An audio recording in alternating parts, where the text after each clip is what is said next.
जम्मू कश्मीर और राजौरी के एमएलए जनाब इफ्तिखार अहमद साहब हमारे साथ एक्सक्लूसिव प्रोग्राम में हैं। ये सुनने में मिला है, ये सच कितना है ये इनसे जानेंगे, लेकिन ये ज़रूर सुनने में मिला है कि दिन रात अपने लोगों की खिदमत में लगे हुए हैं।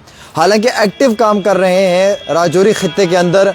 जब से इन्होंने जीत अपनी बुलंद की है तब से लेके अभी तक एमएलए राजौरी इफ्तिखार अहमद साहब जो हैं वो दिन रात लोगों की खिदमत में लगे हुए हैं और वक्तन फ़वक्तन लोगों के जो अहम तरीन मुद्दे हैं उन्हें भी उजागर कर रहे हैं। बहुत बहुत शुक्रिया इफ्तिखार साहब, आपने वक्त दिया, आपका बहुत बिजी स्केड्यूल था। मेरा सबसे पहला और अहम तरीन सवाल है सर कि आज तकरीबन 2 महीने होने जा रहे हैं सरकार को बने हुए और आप हर महकमे का दौरा कर रहे हैं, हर ऑफिसर के साथ मुलाकात कर रहे हैं, बातचीत कर रहे हैं। क्या लगता है कि पिछले 10 साल में या 8 साल में कितना बड़ा गैप है जिसे फिल करने में अभी और समय लग सकता है, और डिपार्टमेंट्स के अंदर कितनी बुरी हालत है जिसमें सुधार लाने के लिए अभी आपको और समय भी लग सकता है और मेहनत भी लग सकती है? आमिर साहब बहुत बहुत शुक्रिया। बहुत शुक्रिया सर। जैसा कि आपने बताया, क्योंकि 2014 के बाद चुनाव 2024 में हुए और 10 साल के बाद इलेक्शन हुए और पिछले 6 साल में असेंबली नहीं थी और एलजी एडमिनिस्ट्रेशन और पर्टिकुलरली 2005 अगस्त 2019 के बाद जो लोगों को ज़ख्म दिए गए और जो हालत है वो काफ़ी बुरी हालत है।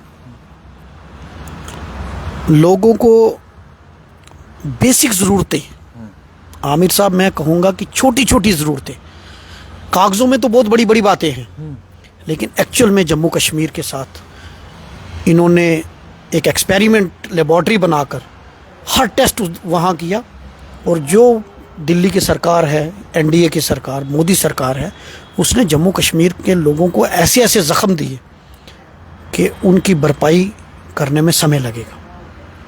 जब मैं एमएलए बना और चुनाव हुए, पहले तो लोगों को लग रहा था कि चुनाव नहीं होंगे, और जब चुनाव हुए तो चुनाव के बाद लोगों को बड़ी उम्मीदें हैं। आज हमारे पास गवर्नमेंट, पॉपुलर गवर्नमेंट है हमारे जम्मू कश्मीर में, इंडिया अलायंस की गवर्नमेंट है, उमर साहब उसके चीफ मिनिस्टर हैं, कांग्रेस उसकी अलायंस पार्टनर है। लेकिन अगर आप, मैं एज ए एमएलए, मैंने जो आज मुझे लगभग 2 महीने हो गए, आज एग्जैक्ट 2 महीने हो गए मुझे एमएलए बने हुए, और इन 2 महीनों में मैंने 20 पंचायतें अपनी कॉन्स्टिट्यूंसी की कवर कर ली, जहां मैंने शुक्रिया अदा किया। जो थैंक्स लोगों का वोट, जो मैंने अपने इलेक्शन मैनिफेस्टो में भी कहा और इलेक्शन स्पीच में भी मैंने वादा किया था कैंपेन के दौरान कि जीतने के बाद उनका गिला था कि कोई एमएलए हमारे बीच में नहीं आता। मैंने उनसे कहा था आप मुझे अपने वोट की ताकत से जिताकर असेंबली में भेजो, मैं हर पंचायत का टूर करूँगा। और मैंने लगभग 20 पंचायतें अभी तक मैंने कवर कर ली और लोगों ने बड़ा प्यार दिया, बड़ा जोश है लोगों में। आज भी लोग पानी, बिजली, सड़क, हम सब छोटी छोटी ज़रूरतों के लिए तरस रहे हैं। और मेरे एमएलए बनने के बाद मैंने जो पंचायत का टूर इसलिए रखा क्योंकि अगर आप बड़ी बड़ी सभाएं करोगे तो आपको पंचायत लेवल के प्रॉब्लम्स आपके पास पता नहीं चलेंगी। मैंने क्या किया कि हर पंचायत में टूर करता हूँ, वहाँ के मुकामी लोग वहाँ की प्रॉब्लम्स बताते हैं और मेरे साथ डिपार्टमेंट के ऑफिशियल्स होते हैं। कुछ मामले हम ऑन स्पॉट हल करते हैं और कुछ मामलों के मुझे पता चल जाता है कि इस पंचायत में पानी का क्या स्टेटस है, बिजली का क्या स्टेटस है, ताकि मैं आगे जब प्लान बनाऊँ बजट, तो उसमें मैं उन चीज़ों को डाल सकूँ। सर क्या सरकार में सब ठीक ठाक चल रहा है? सर सुनवाई हो रही है आप लोगों की भी, जो आप लोगों की डिमांड्स हैं वो सरकार पूरा कर रही है? क्योंकि आप विधायक हैं, जीत कर आए हैं, लोगों की बात तो करनी है आपने, क्या उस पर अमल किया जा रहा है? देखिए, अभी ये पहली बार हुआ कि यूटी बनी है, यूटी से स्टेट से यूटी बनी है और इलेक्टेड गवर्नमेंट जो है वो पहले एलजी एडमिनिस्ट्रेशन थी, अब इलेक्टेड गवर्नमेंट है। अभी बिजनेस रूल्स ड्राफ्ट हो रहे हैं, बिजनेस रूल बनेंगे उसके बाद ही सरकार एक्चुअल मायने में काम करेगी। लेकिन फिर भी जो लोगों के छोटे छोटे मसाइल हैं, आमिर साहब मैं तो हैरान हो गया कि 1037 स्कीम्स हैं ऑनलाइन लोगों के लिए, लेकिन क्या 1037 स्कीम जो लोगों के वेलफेयर के लिए वो स्कीम्स है, क्या उसका फ़ायदा लोगों को मिल रहा है? एक तरफ हम कहते हैं कि हमारी हर स्कीम ऑनलाइन है, लेकिन ये सबसे बड़ा माफिया है। ऑनलाइन जो हम चीज़ें कर दी हैं, ऑनलाइन ट्रांसपेरेंसी के लिए होती है, लेकिन एक गरीब आदमी वहाँ तक पहुँच ही नहीं पा रहा। मैं हैरान हो गया कि सोशल वेलफेयर की 21 स्कीमें, 21 तरह के फ़ायदे लोगों को मिल सकते हैं सोशल वेलफेयर डिपार्टमेंट से, लेकिन उसके लिए जो ज़रूरतमंद लोग हैं उसको पहले ऑनलाइन अप्लाई करना। पोर्टल कब खुलता है, कब बंद होता है? एक गरीब आदमी, अगर आपको या मुझे, पढ़े लिखे आदमी को भी आप बोलोगे ये ऑनलाइन अप्लाई करना, तो शायद हमें भी वो समझ नहीं आएगा। तो एक गांव से गरीब आदमी को ऑनलाइन कैसे वो अप्लाई करेगा? और ऑफिसर इसलिए बच जाते हैं कि वो कहते हैं जी हमें जिसने ऑनलाइन अप्लाई किया हमने तो उसी को दिया। लेकिन इसको रोकने के लिए मैंने जब देखा कि प्रॉब्लम कहाँ है, अगर इतनी स्कीम्स हैं तो लोगों तक क्यों नहीं पहुँच रही, मैंने अपना एक ऑफिस एस्टेब्लिश किया और उस ऑफिस में मैंने वाईफाई लगा के पूरा स्टाफ रखा है। अब मेरी कॉन्स्टिट्यूंसी का कोई भी आदमी, अगर उसको कोई गरीब आदमी है उसको जॉब कार्ड बनाना है, लेबर कार्ड, तो वो सीधा आके ऑनलाइन अप्लाई कहाँ करेगा? मेरे ऑफिस में। उसको दफ्तरों के चक्कर लगाने की ज़रूरत, उसको साइबर कैफ़े जाने की ज़रूरत नहीं है।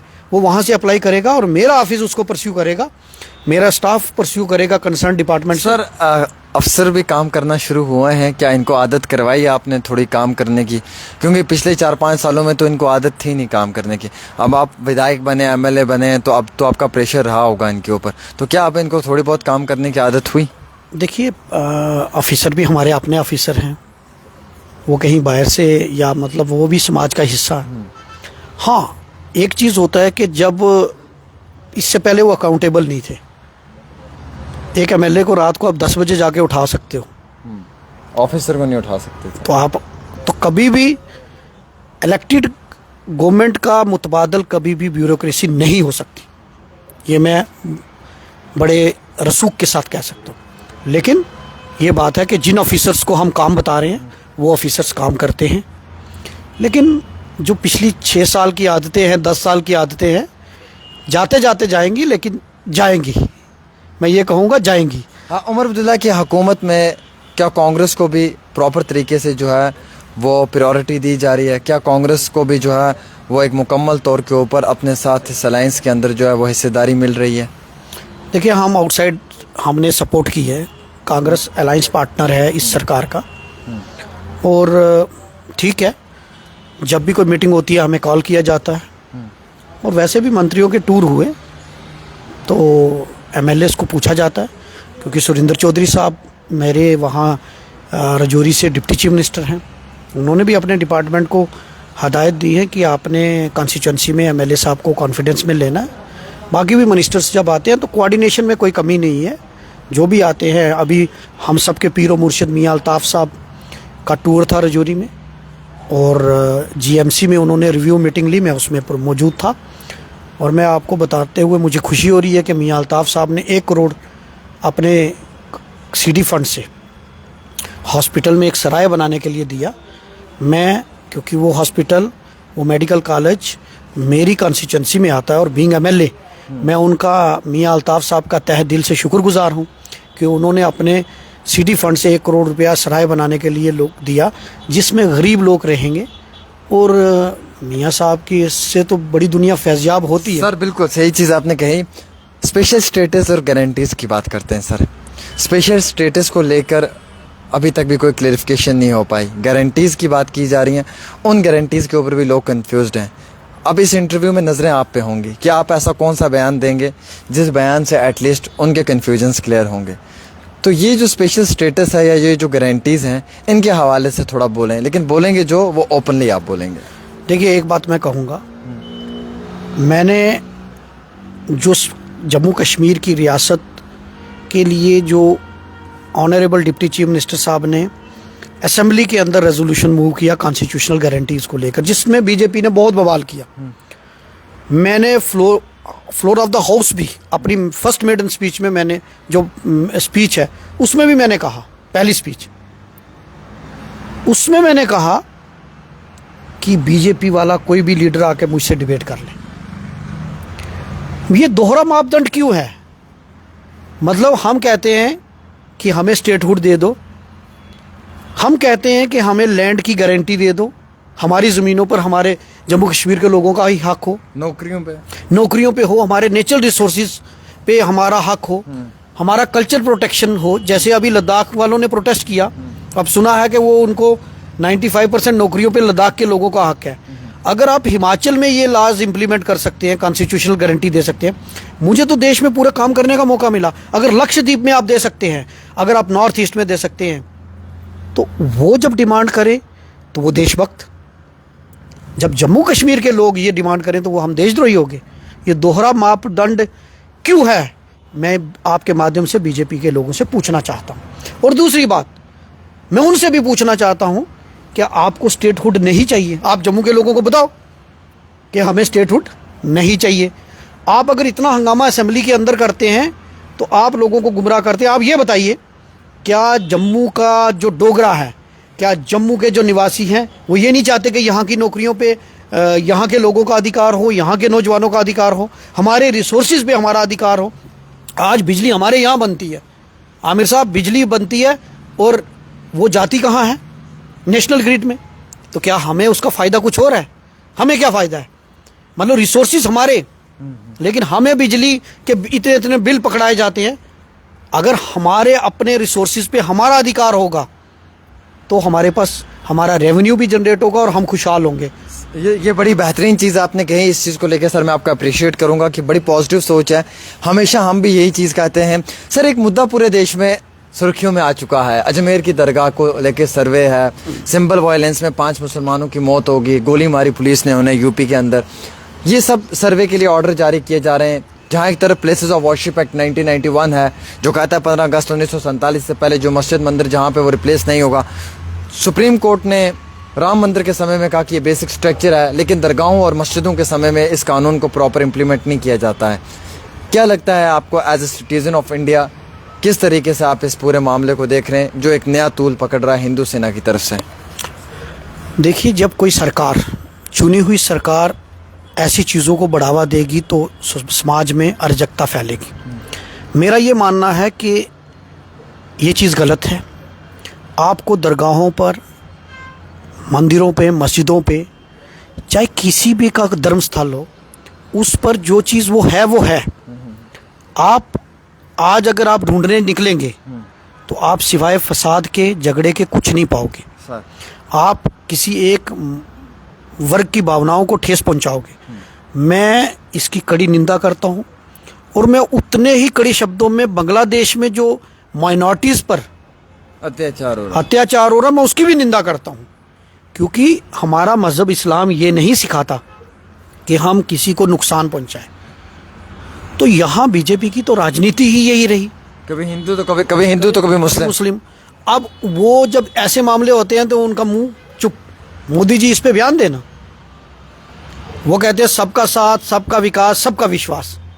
तो जब विश्वास की बात आती है तो वो उनके बयान आपने चुनाव में, लोकसभा चुनाव में सुने थे। तो जब वो राजनीतिक फ़ायदे के लिए समाज को बांटना चाहते हैं, लेकिन कांग्रेस पार्टी, मुझे फ़ख्र है कि मैं जिस लीडर का वर्कर हूँ, राहुल गांधी, वो सब समाज की बात करता है। वो नफ़रत के बाज़ार में मोहब्बत की दुकान खोलने की बात करता है। सर, आपको लगता है कि कुछ बड़ी तब्दीलियाँ भी हो सकती हैं जम्मू कश्मीर में अगले कल में? कुछ ऐसे चेहरे भी आ सकते हैं इस पूरी सेक्शन के अंदर जिनसे हम उम्मीद रख सकते हैं? किसके रिलेटेड? जम्मू कश्मीर के इस पॉलिटिकल सिनेरियो के अंदर जो पुराने चेहरे हैं वो जा सकते हैं, आप जैसे नए युवा नेता भी आ सकते हैं अगर आवाम चाहे या लोग चाहें, क्योंकि हमने देखा कि पिछले इलेक्शनों से काफ़ी ज़्यादा तब्दीली आ रही है। तो आपको लगता है कि तब्दीली और भी आ सकती है जम्मू कश्मीर में? देखिए, एक बात है, जब ये चुनाव हुए तो एक चीज़ मैंने देखी कि 90 में से लगभग 52 लोग जो हैं वो नए चेहरे इसीलिए, और उसमें काफ़ी यंग लोग भी हैं। मतलब हम जब असेंबली में होते हैं तो बड़े सारे नए चेहरे, यंग, तो लोग, नौजवानों को लोग पसंद भी करते हैं और लोग बदलाव चाहते हैं। अब ठीक है, ये अच्छी बात है, नौजवान काम ज़्यादा कर सकता है, लेकिन नौजवानों के साथ साथ हमें मतलब जोश और होश दोनों चाहिए, उसमें एक्सपीरियंस लोगों की भी ज़रूरत है। कुछ दिन पहले रात के 2:30 से 3 बजे के बीच में आप कहीं विजिट पे निकले हुए थे, हमारे पास खबर आई, हमने सुना उसमें। सर ये प्रेशर है आप पे काम करने का, रात के 2:30-3 बजे जा रहे हो आप काम करने के लिए, किसी ने प्रेशर बिल्ड किया हुआ है, या जो वादे आपने लोगों के साथ किए हुए हैं उन वादों को पूरा करना है, या कोई मन में खौफ है, डर है कि मैंने जिन लोगों से वोट लिया है कल को मैं इनको क्या जवाब दूंगा? देखिए, सबसे पहले तो पॉलिटिक्स मेरा पैशन है। मैं राजनीति में बदलाव के लिए आया और मेरा स्लोगन है, मैं बदले की राजनीति नहीं बल्कि बदलाव की राजनीति करने आया हूँ। और जब मैं पूरे देश में घूमता था तो मैं देखता था कुछ चीज़ें और मैं अपने दुआ करता था, अल्लाह मुझे कभी मौका दे तो मैं उस चीज़ों को इम्प्लीमेंट करूँ।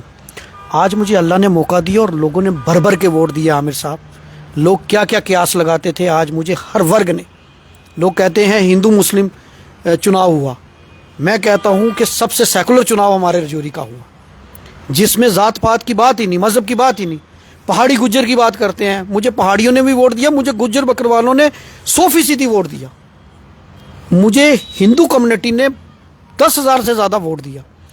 तो आज अगर मुझे नौजवान आदमी को मौका दिया लोगों ने, तो मैं चाहता हूं कि मैं दिन रात, क्योंकि मैंने उनसे एक वादा किया था कि आप मेरे लिए 15 दिन जागो या 20 दिन, मैं आपके लिए अगले 5 साल जागूंगा। और मैं चाहता हूं कि अगर जिस प्यार के साथ, जिस पैशन के साथ उन लोगों ने मुझ पर एतमाद जताया, मैं काम करूं। और वो जो आप इंसिडेंट है, क्योंकि रात को वहाँ आग लग गई थी और मैं अपना फ़ोन साइलेंट बड़ा कम रखता हूँ, अगर कहीं मीटिंग में होऊंगा तो मेरा फ़ोन मेरे पास नहीं। तो जब मुझे पता चला कि वहाँ आग लग गई है तो मैं रात को पहुँच गया, वहाँ स्पॉट पे पहुँचा। और ज़रूरत इस चीज़ की है कि लोगों को उम्मीद है, और लोगों को उम्मीद आज भी इलेक्शन में। आमिर साहब, मैं आपको बताऊं, आपने इलेक्शन में देखा था कि एक इंटरव्यू आपने मेरे पास 2:30 बजे किया था, बिल्कुल, और लोग इतना रश था कि बड़ी मुश्किल से वो इंटरव्यू, आज भी वही तरीका है। मैं जब रजौरी में जाता हूँ लोगों का बहुत प्यार है, आज भी उसी तरीके से 1-2 बजे तक लोग आते हैं।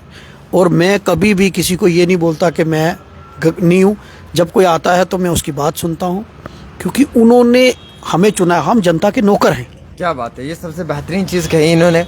और सबसे अच्छी चीज़ मुझे एमएलए साहब की ये लगी कि ये बड़े डाउन टू अर्थ हैं, और बिलखसूस आज राजौरी का बच्चा ये समझ रहा है कि हम खुद एमएलए हैं। आज हर घर में हर एक आम इंसान अपने आप को एमएलए महसूस कर रहा है। आज जो पावर है वो आम लोगों के पास है, आज जो ताकत है वो आम नौजवानों के हाथ में है, आज जो ताकत है वो आम बुज़ुर्गों के हाथ में है। एमएलए रजौरी, ये मुझे लगता है कि पहले जम्मू कश्मीर के ऐसे एमएलए हैं जो बहुत मन पसंदीदा हैं, जिन्हें लोग बहुत पसंद करते हैं, जिनके साथ लोगों के बहुत बेहतरीन और बहुत काबिल ताल्लुकात हैं, और एक ऐसे खित्ते में है जहाँ पे तीनों बरादरियों को एक साथ लेके चल रहे हैं। आज हमने इनसे बात की, इस बात में इन्होंने कई सारी चीज़ों को सामने लाया, और बिलखुसूस इन्होंने स्पेशल गारंटीज़ के ऊपर भी अपना बयान दिया, और इसके साथ साथ इन्होंने राजौरी पुंछ के हालात को लेकर भी कहा, और ये भी कहा कि अफसरों की जो एक तानाशाही है वो धीरे धीरे ख़त्म हो रही है, निज़ाम में तब्दीली आ रही है और जम्मू कश्मीर तरक्की की राह में जा रहा है। तो ये एक छोटी सी रिपोर्ट थी, बड़ी इंपॉर्टेंट थी, जो आप तक पहुँचाना ज़रूरी थी। फ़िलहाल आप दीजिए अपने मेज़बान को इजाज़त, देखते रहें आमिर सुहेल के साथ।